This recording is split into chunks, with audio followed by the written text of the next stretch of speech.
show. We're jumping online tonight because all hell broke loose today, and we don't care what our kids are doing right now. They could be burning down the house. Nope.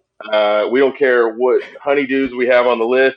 That all is going to the wayside because what the hell, Casey? What the hell just happened?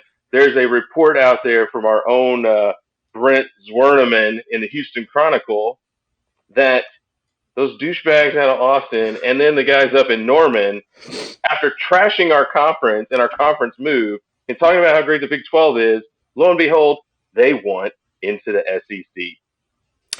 What the hell? What the hell? And and to quote Jimbo, I bet they do. I bet they do. What a perfect response to that. Oh, the height of hypocrisy. So there's so much to get into this tonight, and I got a bunch of questions for you. I hope you've been thinking about this for the last couple of hours because I got questions and I need some perspective, man. I need to figure all this out. First off, based on the report, there have been discussions between the SEC offices and both of these institutions about the possibility coming to the SEC. Do you think that could actually happen? Well, I do think it can happen. How likely it is the real question, right? There's been a lot of bravado among Aggies, myself included at times over the last 10 years about locking Texas out, arguments about whether or not they would actually bring TV dollars to the deal, and I don't know. And then there's been the so-called gentleman's agreement between several of the schools to keep other in-state rivals out of the conference. I've never put too much stock in that, only because gentlemen's agreements can be broken easily. And so we could get into a lot of history of the TV contracts and everything, but for me, it really boils down to how big a pile of money does it has to be put in front of the member schools to get them to sign off on it. Right. Yeah. It's got to be money, and it has to be big TV money, right? Mm-hmm. ESPN would have to be at the center of all of this talk, right? Because they may very well be. They absolutely might be. They know they're losing money on the Longhorn Network. It's bringing more irony into the situation, right? The impetus for, or the last straw, we should say, for A&M actually getting up and Mizzou getting up and leaving conference. They are probably sitting back and going, we've got college football playoff expansion coming down the road. And the implications of that, there's been a lot of talk about the end result of something like an expanded playoff could be super conference, four super conferences, four conferences of 16 teams each. And it certainly seems like, powers in college football are going, well, what's the next best move for us? And if you're OU and you're Texas, you got a real problem on your hands, right? Being in the conference that they're in. Yeah. And so we do think, they're trying to figure out where their next seat or their next table that they want to seat at is going to be. And yeah, if I'm them, the SEC would absolutely be their best option, but that has a hell of a lot to do with what's happened at A&M ever since we joined the league. Right. Right. Yeah. Right. So this is a great pod. Welcome to the podcast, folks. Welcome to the podcast, everybody. It's pretty much like this all the time. We're very professional. So you're right. You made the great point earlier about how they've been trashing the SEC nonstop on the trail, and the great irony there. I thought it was really hilarious. I even saw one horn out there claiming that if A&M blocks this move, then it basically trashes all the arguments we've been making about the SEC and the superiority of it and everything. To which I said, "Are you kidding me? Do you not, no self-awareness for these people, which is what we should expect, but come on. They have done nothing for the last several years, but trash the SEC in an attempt to stall, the recruiting momentum that we've been gathering. And so this pretty much confirms that everything they're trying to sell to recruits on the Big 12 is total garbage, and I don't believe any of it. Okay. Well, and we're going to get to recruiting. We'll get to recruiting and what the immediate impact is on the recruiting trail, because I think it could be pretty significant. Who in the SEC says no to this move if it came to a vote, and who says yes? And let's start in our own backyard here, and then we'll get to some of these other institutions. But let's talk about Arkansas first and foremost. Arkansas in? Do they say yes to this, or do they say no? God, man, I actually think that they say yes, and that is probably the one that everyone is taking for granted, even more so than LSU, that I disagree with is Arkansas. The annual game in Dallas or Arlington is going away with us eventually, right? As it should. They've already put Texas on the schedule twice since we joined the SEC, or no, that first one was just before we. It's a bowl game. They had a bowl game. No. I'm talking about they had a home and home with them. Correct. Arkansas beat them in Austin. I think that was actually like a year or two before we joined, but whatever. They need the game. They like the game in Dallas. They want games in Texas. Yes. Having A&M kind of does it for them. Having potentially a rotation with A&M, Texas, and OU raises their profile significantly in the I-35 corridor, let's say, right? Certainly Dallas. So on the other hand, they have gotten away from Texas once. And I don't think I'm not trying to say they regret that. I don't think they regret it at all. They've proven that they wanted to get away before. Yeah. Hopefully cooler heads are prevailing now. They understand what it was like in the Southwest Conference. And I think that's why everyone's taking it for granted, but I wouldn't be so sure. And not only that, they have had it with losing to A&M. Are we going for 10 this year, or is it going to be 9? Or is it going to be 11? It would be 9. It would be 9. You sure? I think this is 10. Yeah. Well, anyway, I don't know. Oh no. Whatever. Sorry. Count, man. It's going to be. Yeah, you've lost count. I don't know. They, I think, might relish hurting A&M's momentum more so than anything else. Wow. I do think they'd be, like I said, slitting their own throats, but they might be dumb enough to do it, in my opinion. Let's just put it that way. The only thing I can think of my view of this is everybody picks on Arkansas because of football, but Arkansas's athletic department actually does pretty stinking well in this conference. Okay, sure. And I know football writes the checks. They're nobody cares about cross country. Okay? Yeah. Okay. Arkansas is cashing checks.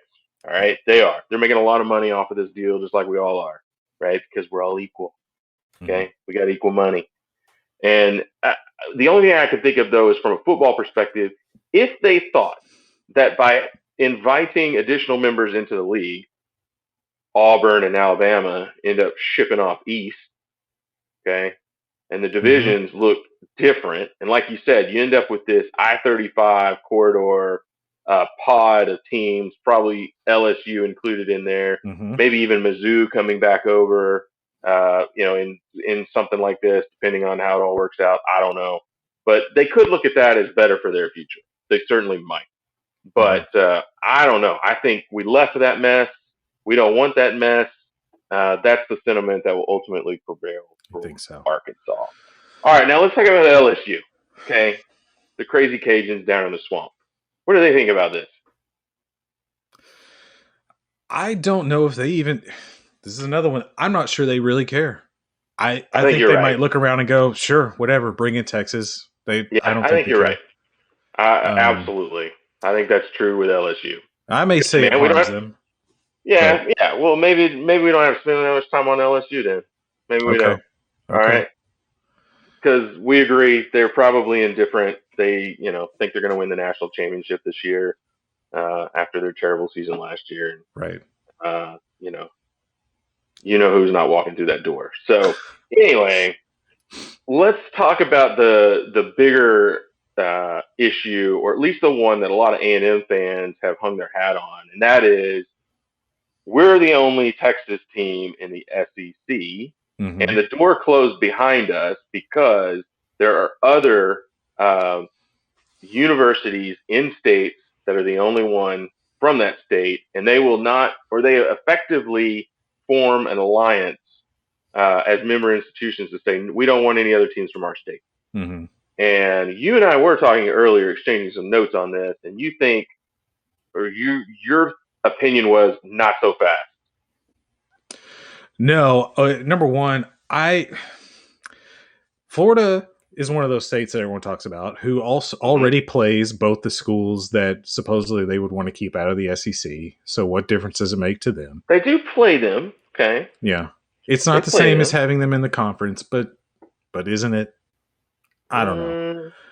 Mm, I don't think they, like LSU, really care about Texas one way or another. They're not worried about them. They probably wouldn't be in a division with them. Whatever. Georgia's not really afraid of Georgia Tech, and it probably shouldn't be. Uh, you know, and we'll get to this later, but presidents of these schools and the people actually making the decisions don't think like fans and don't care that much about this like in-state rivalry stuff as much as we like to think they do. But the biggest thing that causes me to think that this gentleman's agreement will go out the wayside is that everyone's talking about 16 team super conferences, right? That's yep. that's what they're saying is might kick all this off. Why is 16 the magic number? I don't know. Are we actually limited to 16? Why can't the SEC be the biggest with 18 or 20? And who cares if some other conference gets left without a full complement of 16? I don't know. But everyone seems to agree or think that 4 16 team super conference is coming. And guess what? If Florida and Georgia and South Carolina and who would be these other teams, Kentucky is supposedly in this single team state voting block. If they let in Oklahoma and Texas, that shuts out any other team from their state coming into the conference because now we're at 16 and we're not expanding anymore.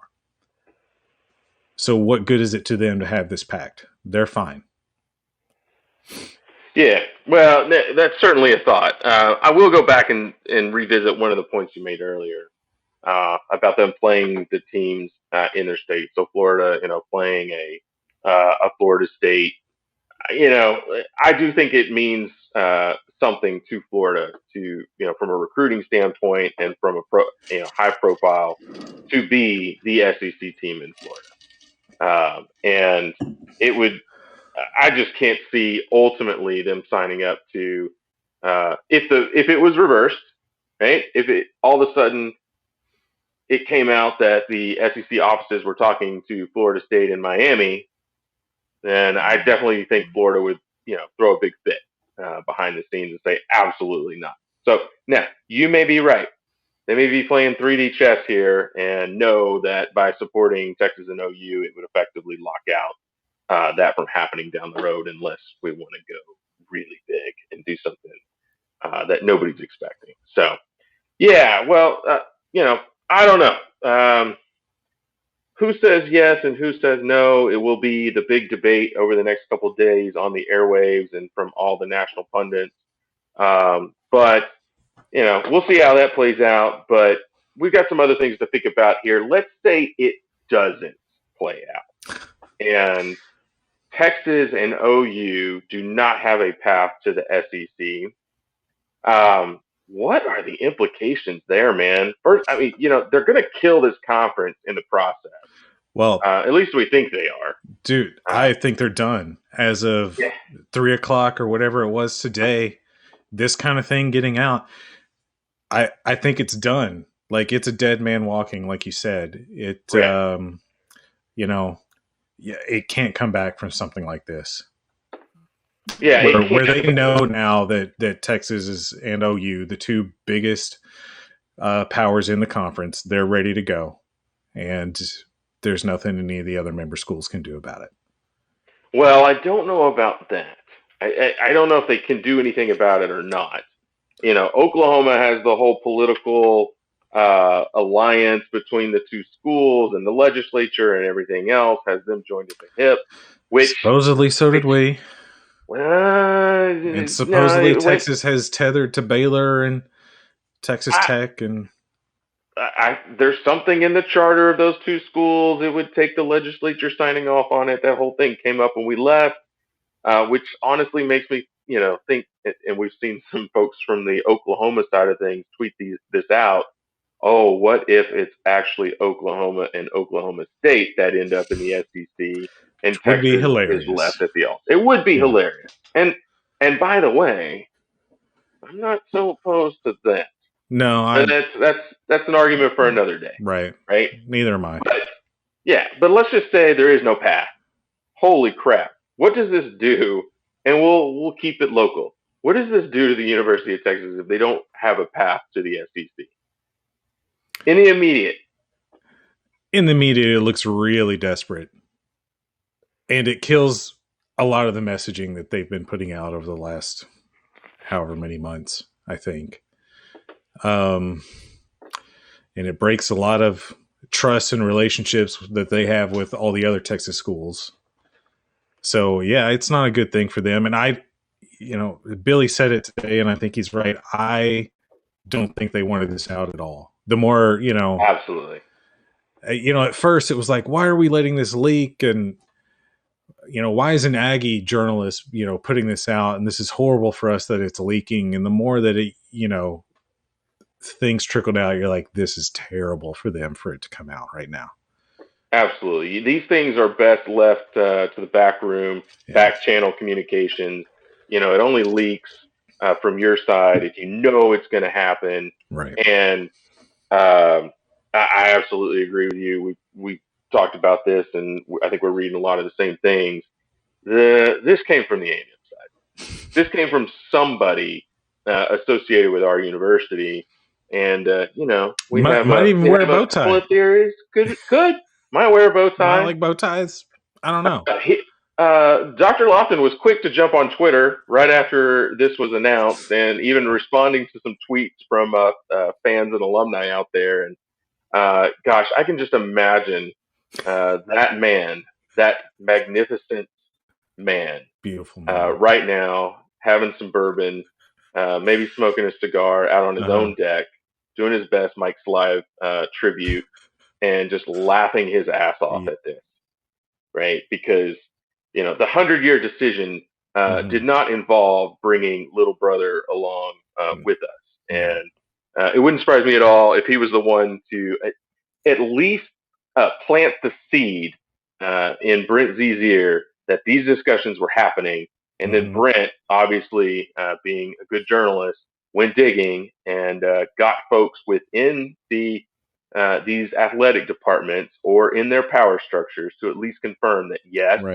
these discussions are happening, there is mutual interest, and therefore run with this story and kill the momentum before it really gets rolling, and control some narrative, right? We learned that lesson. Control some narrative. So, Yeah. And I think, early on there was speculation that this was, it happened right before Jimbo went on to take the mic at SEC Media Days, and that it was a ploy to steal A&M's thunder a little bit. And the more things have come out, it really seems more like other outlets were getting the wind and confirming the story, and that the Chronicle was going to have to drop it so that they could scoop it. Yeah, and look, if this story was coming out, all right, and like it did, there is zero doubt in my mind that when Jimbo Fisher stepped up on the podium at SEC Media Days, he knew the story was coming too. Okay, because that's how it works. He's not going to step up there without that. Billy Lucci knows this story's dropping. That became clear. The head football coach at Texas A&M, the athletic director at Texas A&M, know that the story is coming out. I'm sure they had already been contacted, trying to get a quote. And the reason that I feel very confident in that is we already quoted Jimbo earlier. He had the perfect response. Yeah. It was like the reporter asking the question had put a ball up on the tee and handed him a Louisville Slugger, and he just knocked it out of the park, right? Yeah. Mm-hmm. And I bet they could go on a T-shirt, and we could sell 40,000 of those suckers tomorrow. Yeah. Okay. Let's put that on the ground instead of big dumpster fire. And not only that, oh my goodness, what has Jimbo Fisher just been handed in this process? Right? With this coming out, what is this present that he now has that he's unwrapping on his desk? Yeah. He can go tell all these kids that we play the best ball here, like he said, and they know it too. And they want to be a part of it. If they want to be a part of it and they're trying to get you to come to their school, they want to be here. Why wouldn't you want to be here? Why wouldn't you want to be here? Mm-hmm. And everything they've been telling you for the last, 12 months, everything they're going to tell you in 9 days at their barbecue pool party down in Austin about how great the Big 12 is, and we can get you to the NFL, blah blah blah. Man, once those kids leave that party on Saturday and they turn and they drive to College Station on Sunday for Jimbo's party, man, that is a fantastic outcome. You actually couldn't ask for better messaging, in the current climate, because there is some momentum. This is a once in a decade or 2 decades recruiting class in the state of Texas, and you couldn't tee this up any better in the short term, at least, because that plants that doubt. That plants, like you said, it crushes the messaging, in a major, major way. Because even if this happened, let's say it did happen, it isn't going to happen while these kids are at school. No. Right? It's going to take a while for all that to play out. And they now know. They now know that the administrations at those schools know what a train wreck their own conference is, what an albatross it is around their neck long term, and they want out. And you know what? We're already out. So, fantastic. Fantastic. Let me ask you this, because as this first broke and my head was spinning, and I was going from anger at Brent Zwerneman to just trying to figure it all out to, wait a minute. Okay, it became clear that Texas and OU definitely have reached out. My next thought was, is this just leverage to get the Big Ten to jump and make overtures to Texas and OU? I don't know that you would risk the embarrassment, humiliation, not only to yourself, although I don't think the fan base can possibly experience embarrassment and humiliation, judging by what we've seen on Twitter. No, those emotions require self-awareness. Yeah. Yes, and it's severely lacking. It has been ever since long before we left. And for whatever reason, well, we know the reason. In the last 6 months, it's gotten even worse. Oh, it's incredible. Yeah. Okay. But I don't know that those institutions could, I don't think they're willing to sacrifice the image, the reputation to make that happen. Now, it certainly could play out that way. I do think that's a distinct possibility. I think, the door is closed. Maybe this actually kicks off the realignment talk very quickly, mm-hmm. and some dominoes start to fall. And the only logical place for a Texas and an OU and a conference, and from a relationship standpoint, really is the Big Ten. Mm-hmm. They could go out west. I think that would be a huge mistake for OU. Mm-hmm. I think Texas, we can talk all about their brand and what they bring to the table and the TV sets in Texas for the West Coast viewers who really aren't interested in football, by the way. But man, I just don't see that as being a long-term good move. I think it would actually. They may think that would be an okay move. Obviously, they tried it before. I think that would put them on a uh, on a trajectory they don't want to be on. It At would least the seem people cool at running the first, yeah, you know, yeah. get some sun, be some cool road trips, and then after a couple years of that, it would sink in. It's I not think good it for either would. one of them. I think the administration at the University of Texas would be all for it. I think it's a much better cultural fit for them. I think the folks running the athletic department, at least the ones that they can see further than 2 feet in front of them, that is not a good move for them long term. Yeah. I think you're really setting up your culture and everything else in a bad way. But Yeah. anyway, that's where it is.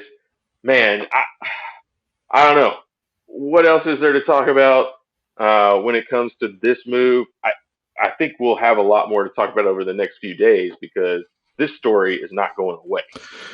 It's not. And Brent Zorneman has said some things that, frankly, I still find unbelievable. But, he's talking about a very short timeline in Right. terms of, possibly announcing things. I don't know where that's coming from. His confidence level certainly gives me pause. But it will be an interesting next few weeks. Give us something to do besides watch 2020 highlights.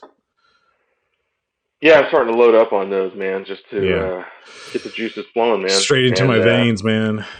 And Jimbo's not doing anything to temper expectations. Jimbo No. was a star at SEC Media Days today. He was unbelievable at the mic. He was not holding anything back. He was not walking anything back. No. He was doing nothing but uh, communicating confidence in his football team. And, even in the areas that everybody else considers weakness going into the season, talking about how much talent there is on the offensive line, how he thinks that unit is going to ultimately, in his words, I think they all get drafted, every single one of them. Wow. Right. And also doing the same thing with his quarterbacks. These are both NFL quarterbacks. They are both, he's very comfortable with where they are at quarterback. Not comfortable, very comfortable. So, Yeah. man, he's feeding it straight in, and we're just eating it all up. And if Jimbo's confidence isn't enough for you, I don't know if you saw Cole Kubelik's tweet earlier where he had his preseason rankings of the best offensive lines in the SEC, and he had number 1 Kentucky, which is a little surprising. I know they've ran the ball really well the last few years. Pretty good offensive line. Yeah. Yes. And number 2 Texas A&M ahead of Alabama. Right. And boy, for that guy, of course, I know Cole was one of the guys that was very high on Layden Robinson. Yep. Even as he was getting sparing duty, rotating in the second half kind of stuff. Yeah. But when he did get lots of minutes because of injury or guys dinged or whatever, dude is just running over people. So Cole's been paying attention and he knows the position. And he's probably getting a little info from Jimbo too. He's probably feeding a little bit off of Jimbo's confidence. But for that guy to see that and think, okay, if this guy is right, if we're the second best offensive line in the SEC, you know what that means for this season? Right. Yeah. And look, I'm to the point where that actually is my expectation because, when people talk about weaknesses on this football team, what they always fail to do is talk about in the context of other teams' weaknesses and what they lost. Right. They'll always come in and focus on what we lost. And, let's talk about Alabama for a second. And people, what they want to do is they want to say, well, we know Alabama's just going to reload. All right. That's fine. Of course. That's fine. Jimbo Fisher has a track record of reloading with top talent, and not having these big drop-offs as well. And, the offensive line had some parts, and they made it into a whole. And there's zero doubt that the talent level on the offensive line is going up. It is going up. And if they can have that same level of coaching and that same level of intensity and togetherness on that line, it may not be week 1, it may not be week 2, but my God, by week 3 or 4, those guys could be an absolute force to be reckoned with. So I'm very excited. And they have depth. They absolutely have depth. So, the biggest weakness coming into this season, that's what we said last year. We ended up with, the top unit in the league, basically, from a production standpoint. So, didn't win all the awards, came close. And I think Cole Kubelik was on our side behind the scenes, pulling for the A&M line as the best in the league. Yeah, and then let's just get some decent quarterback play. Let's get some big plays going. Everybody talks about wide receiver. Wide receiver, man, don't talk to me about there not being talent at wide receiver. No. I think they're going to do just fine. We'll know soon enough. We'll know soon enough. What are we at, like 45 days or something like that? Yeah, I think that's about right. Before we tee it up, get this thing going. All right, dude. I guess anything else breaks in on this conference realignment, we'll just jump right back at it and tell everybody what's up. Sounds good. Worst ending ever. Great pod.